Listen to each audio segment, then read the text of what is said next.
It's No Time to Die Time. Part 3. Couldn't sleep after I saw this for the first time. Yeah, finally the wait was over. I saw it. No Time to Die. What a movie. Great movie. But let me tell you what happened in the last part. Well, let's jump to 007. Having lost the scientist again to Safin, the villain. It's a time that you know he's going to come back fully into action, especially after the death of Felix Leiter. You should remember that from my last spoiler. So, Bond has a chat with M, and at this time there's a hint that he's coming back. M initially is pensive, but certainly he's quite happy to accept the return of his top agent. So, when you hear this little bit of music from On Her Majesty's Secret Service, initially it was slightly weird for me. I thought, well, you know, On Her Majesty's Secret Service again. I've had all the time in the world, and now I'm actually getting a theme that I associate with action in a skiing resort, a skiing scene, and fantastic opening. Well, okay, it was a bit slower, and I suppose it was just to signify that James Bond is coming back into action again. He's returning to MI6 for another mission. So you know James Bond is back in action when he's back on Her Majesty's Secret Service. Yeah, Charles isn't there yet, so on Her Majesty's Secret Service. Back into action means teaming up with Nomi, going to find the Smiling Woman, and taking a chance on Madeline. I've skipped something, but I don't want to spoil everything, so there's a little bit. It was significant in Bond history, but not particularly. Yes, not particularly dramatic. Anyway, you'll see that bit. You know what I'm talking about when you see that bit. So, 007, Daniel Craig, James Bond, goes in search of Madeline.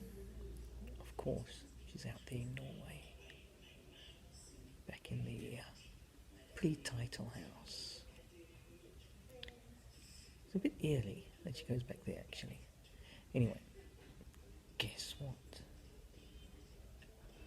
Daniel Craig is at his most charming, most irresistible. And Madeline folds and cannot keep away from him. A little sound, and we know that there's something at the top of the stairs. Oh my goodness, it's a slinky and a little girl with deep blue eyes. Bond is amazed. He gets that look on his face, he knows. Must be his. Anyway, that was actually a very cute scene. I enjoyed that, and I like the idea of finally James Bond being happy and, getting a family, and it's probably because I'm older and you know I've got the family and so. So anyway, this leads up to a bit of family fun, mommy and daddy, and a nice breakfast for the little one. I like the way Daniel Craig peels the apple with a pocket knife and slips it back. Very cool, very cool. So Craig gets back onto the mission and contacts MI6. Moneypenny tells him that Nomi is on the trail of the Smiling Mormon, and he notices that she's also in Norway. She shouldn't be tracking him. She's supposed to be tracking the Mormon. So at the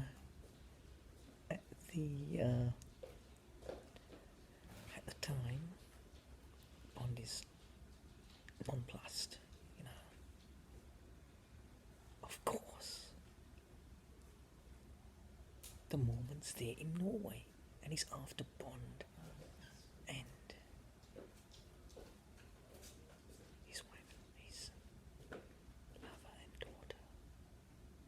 Just whispering a bit because some people don't want to hear the spoilers. They haven't seen it yet. Okay, my son's gone out now.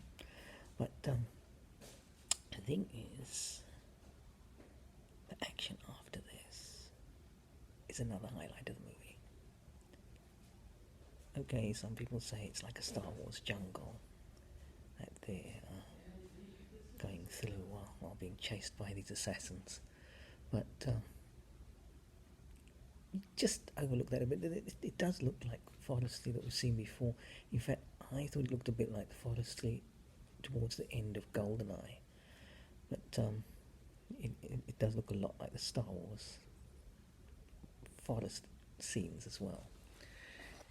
And of course, Daniel Craig's wearing this long Jedi jacket. But the action's fantastic. The Land Rovers, I don't know if it was such a good advert for Land Rover actually. More of a good advert for Toyota, because those Land Rovers, beautiful as they are and amazing at they traverse that terrain. But in the end, they're all knocked out, and the Toyota survives basically. Well, at this point, we get a throwback to For Your Eyes Only. The Smiling Mormon is trapped under his vehicle that is rolled. Bond is about to kill him, but there's no bullets left in his gun because of the precarious, slightly angled lie of the vehicle. When the Mormon says to Bond, "Help me, brother," Bond tells him, "I already have a brother, and his name was Felix Leiter." Boom! Pull down that vehicle and bang! Ouch. That was the end of the Smiling Mormon Assassin. I think the final part of No Time